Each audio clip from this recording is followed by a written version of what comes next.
Hello everyone. मैं विपुल sir, faculty of English, और आप सबका फिर से एक बार स्वागत है आपके अपने इंग्लिश के platform English with Vipul sir में। जैसा कि आपको मालूम है कि 12th बिहार बोर्ड के एग्ज़ाम्स काफ़ी नज़दीक हैं और हम सब लोग अपनी स्टडीज़ को लेके काफ़ी सीरियस हैं, चाहे वो टीचर हो या फिर students, because all is well that ends well. तो हम सबको अब काफ़ी जी जान से, काफ़ी सीरियसली और एक सीरियस स्ट्रैटेजी बनाकर एक सही डायरेक्शन में मेहनत करना होगा, तब जाके हम लोग अपने गोल को अचीव कर पाएंगे। तो आइए आज मैं आपके लिए 12th बिहार बोर्ड के बच्चों के लिए काफ़ी इम्पॉर्टेंट वीडियो लेकर आया हूँ, जिसमें हम लोग फायर हिम पोयम, जो कि रेनबो पार्ट 2 बुक में है, उसके सब्जेक्टिव क्वेश्चन, जो एक्सरसाइज के अंदर जो सब्जेक्टिव क्वेश्चन उसको डिस्कस करेंगे। तो चलिए, सबसे पहला ये रिक्वेस्ट है कि अगर आप लोग चैनल पर नए हैं तो चैनल को प्लीज़ सब्सक्राइब कर दीजिए सब लोग। आज इस वीडियो के बाद सब्सक्रिप्शन बढ़नी चाहिए, ये आप सब मुझसे प्रॉमिस करें।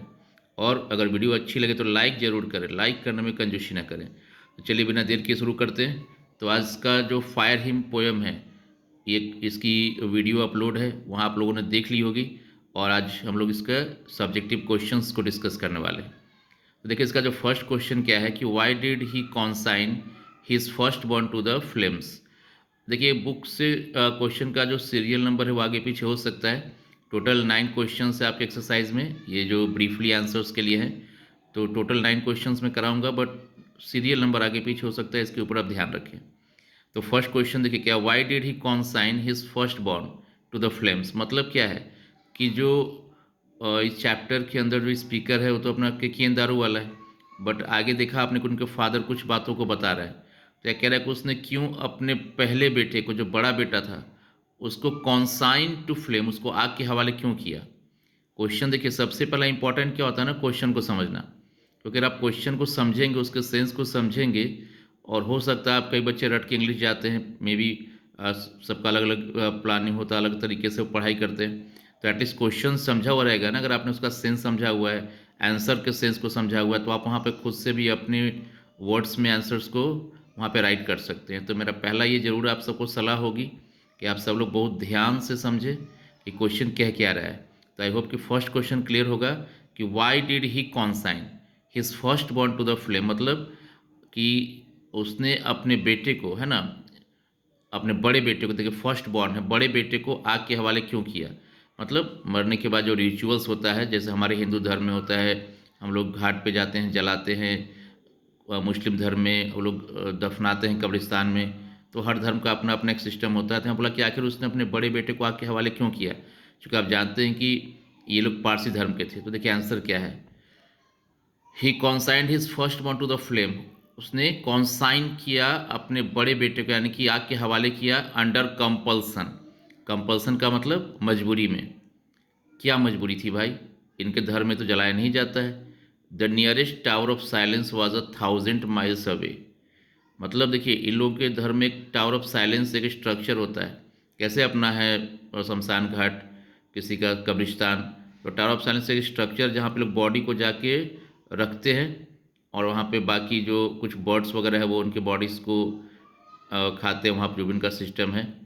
तो the nearest tower of silence was 1,000 miles away, where the Parsi disposes, है ना, द डेड बॉडी और perform the rituals after death. मतलब कहने का सेंस क्या समझे कि जो उसने अपने बड़े बेटे को जलाया, आग के हवाले किया, अपने धर्म के खिलाफ जाकर, उसका कारण क्या था, अंडर कंपल्सन, मजबूरी में। और जो सबसे मजबूरी क्या थी, तो जो नियर है, जो सबसे नज़दीक का जो टावर ऑफ साइलेंस था, 1,000 माइल की दूरी पे था। और टावर ऑफ साइलेंस क्या है, तो where the Parsi disposes the dead body, जहाँ पे लोग डेड बॉडी का जो क्रियाकर्म करते हैं और परफॉर्म द रिचुअल्स, या फिर जो रीति रिवाज है उनको उसको करते हैं आफ्टर डेथ। तो आई होप कि फर्स्ट क्वेश्चन सबको क्लियर हो गया। अब बढ़ते सेकंड क्वेश्चन की तरफ। देखिए, where do you think the ghat is located. आपको क्या लगता है कि घाट कहाँ पे लोकेट है, मतलब कहाँ पे सिचुएटेड है, कहाँ पे स्थित है। तो देखिए, मैंने लिखा है आंसर कि on the base of the poem. जब कविता को हम लोगों ने पढ़ा, आप सबने पढ़ा है, fire him, I think that the ghat is located at the river bank. तो कविता को पढ़ने से क्लियर मालूम है कि जो घाट कहाँ पे लोकेटेड है, नदी के किनारे। ऐसे भी आप सब जानते हैं, नॉर्मली जो शमशान घाट है नदी के किनारे ही होती है ना। तो बढ़ते अपने थर्ड क्वेश्चन की तरफ। Why does the speaker, what does the speaker see observe in the morning at ghat. देखिए क्वेश्चन में what does the speaker see observe in the morning at the ghat, मतलब स्पीकर ने क्या देखा, क्या ऑब्जर्व किया। ऑब्जर्व का मतलब क्या, फाइंड करना, कि स्पीकर ने क्या फाइंड किया सुबह सुबह जो घूम रहा था घाट के ऊपर। तो द आंसर कि the speaker observes the pieces of wood that are not burning but are still red. देखिए यहाँ पे हम चाहते तो इतना लंबा ना लिख सीधे एम्बर्स लिख देते हैं ना, बट चूंकि क्वेश्चन 2 मार्क्स का है तो उसके लिए थोड़ा सा हमको वर्ड्स होने चाहिए हमारे पास। तो क्वेश्चन तो क्लियर है कि स्पीकर ने सुबह सुबह घाट पे क्या देखा। तो speaker observes the pieces of would, लकड़ी के उसने टुकड़ों को देखा, डेट आर नॉट बर्निंग, जो कि जल नहीं रहे थे, but are still, still means अभी भी लाल थे। और लाल क्यों थे, जलने के इफेक्ट से। And half burnt limbs in the morning at the ghat, और फिर आधा जला हुआ शरीर का टुकड़ा उकड़ा देखा पड़ा था अपने फिंगर, लिम्स होता है बॉडी पार्ट है ना, फिंगर देखा, आधा जला हुआ हड्डी के टुकड़ों को देखा। While walking with his father, मतलब कभी सुबह सुबह जब घाट पे अपने पिता के साथ घूम रहा था तो उसने लकड़ी के उन टुकड़ों को देखा जो अब जल तो नहीं रहे थे बट स्टिल अभी भी क्या थे, वो लाल थे, लालिमा थे उसके अंदर। और कभी ने क्या देखा, हाफ बर्नट लिम्स, मतलब शरीर के आधा जला हुआ टुकड़ों को देखा, जैसे कि फिंगर्स को देखा था, बोन स्टफ्स को देखा था। और कभी किसके साथ घूम रहा था, अपने फादर के साथ। बढ़ते हैं अपने नेक्स्ट क्वेश्चन, क्वेश्चन नंबर 4 की तरफ। How did passer by get frighten. देखिए पासर बाई का मतलब होता है राहगीर, और फ्राइटन मतलब डर जाना, भयभीत होना। मतलब क्वेश्चन ये कह रहा है कि जो पासर्स बाई हैं, जो वहाँ से गुजरने वाले, वो लोग किस प्रकार से डर जाते हैं, क्या देख कर डर, कैसे, क्या रीज़न उनके डरने के पीछे। फ्राइटन का मतलब डरना, भयभीत होना। पासर बाई जो राहगीर बोलते हैं, जो वहाँ से आसपास से गुजरने वाले लोग हैं। देखिए आंसर क्या है, the passer by got frighten. देखिए गॉट क्यों हो गया, क्योंकि क्वेश्चन में डिड है, और आप सब जानते हैं कि डिड हटता है तो V2 का यूज़ करना है।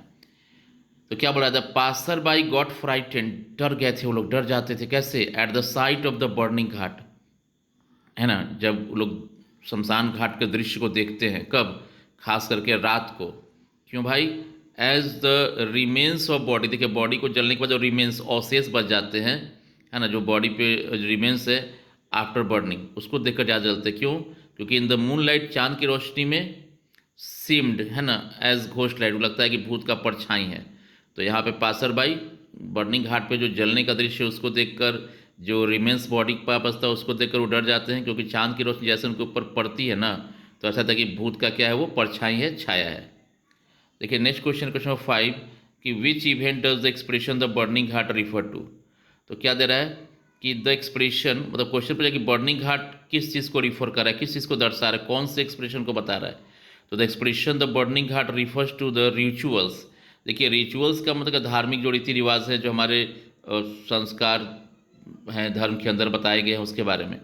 तो बर्निंग घाट कौन सा चीज़ को रिफर कर रहा है, रिचुअल्स परफॉर्म्ड, मतलब वो धार्मिक रीति रिवाज के बारे में बात कर रहा है जो कि परफॉर्म, जो कि किया जाता है आफ्टर द डेथ, मरने के बाद, of someone in the Hindu religion, जो हिंदू धर्म, जो कि मरने के बाद तो जलाते हम ही लोग हैं, पारसी लोग जलाते तो है नहीं, मुस्लिम लोग जलाते तो है नहीं, तो इसलिए बोला हिंदू रिलीजन में मरने के बाद जो रिचुअल, जो धार्मिक रीति रिवाज किया जाता है घाट के पास जाके, उसी को ये क्या कर रहा है, दर्शा रहा है।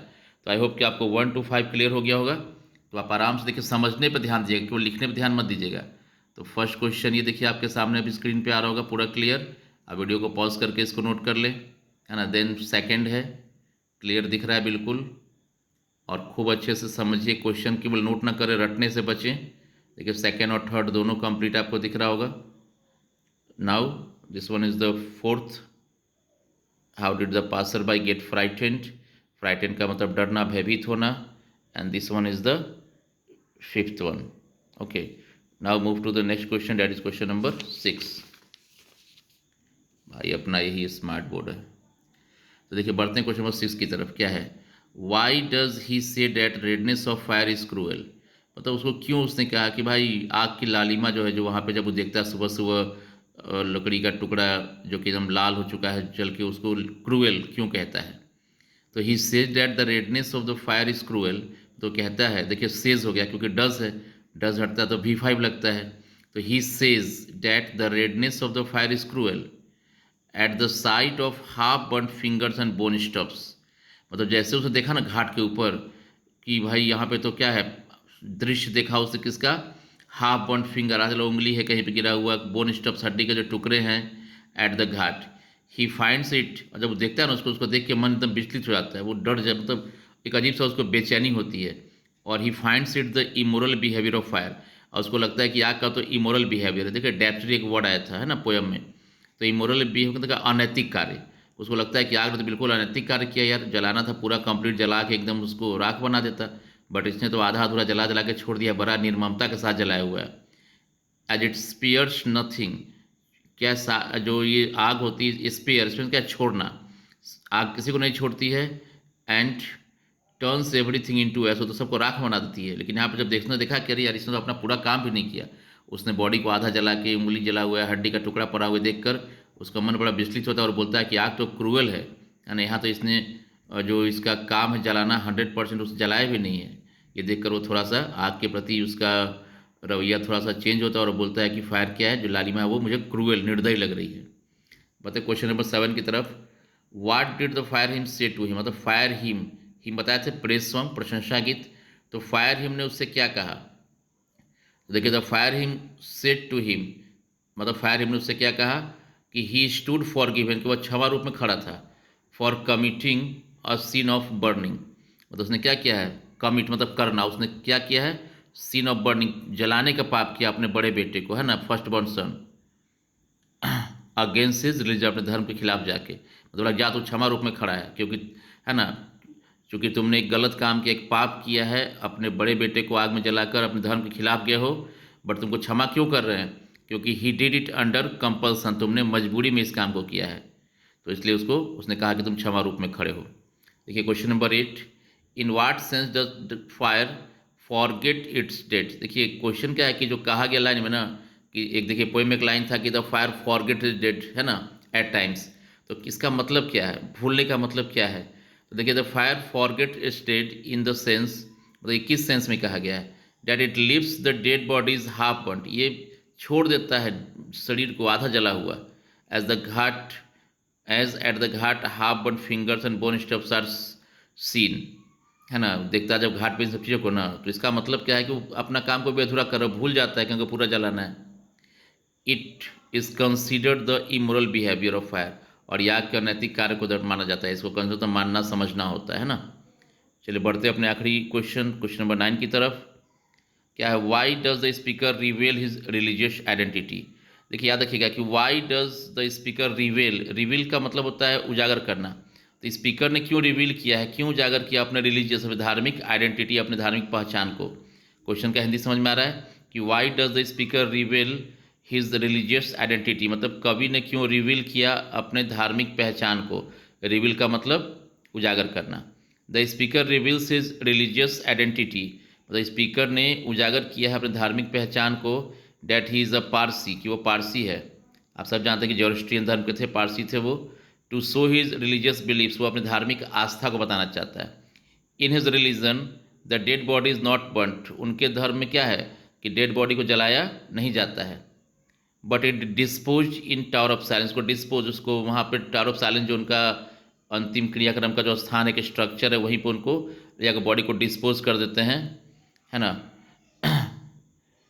Made for the ritual purpose after death, मतलब ये जो टावर ऑफ साइलेंस है क्या है, एक स्ट्रक्चर्ड शेप होता है जिसको बनाने का पर्पज, उसका उद्देश्य क्या है कि मरने के बाद जो उनके धर्म जो रिचुअल्स है, जो धार्मिकता है, वो सब वहीं पे जाकर पूरा होता है। तो ये पूरा टोटल 9 क्वेश्चन था।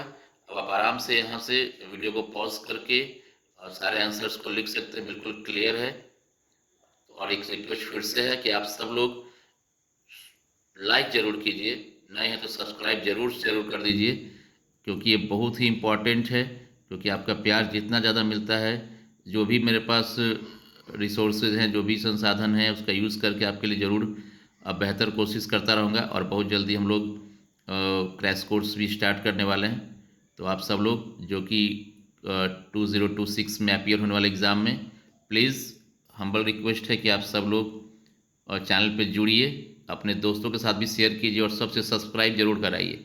अगर वीडियो अच्छी लगी है तो प्लीज़ लाइक कीजिए। चलिए bye and thank you for watching.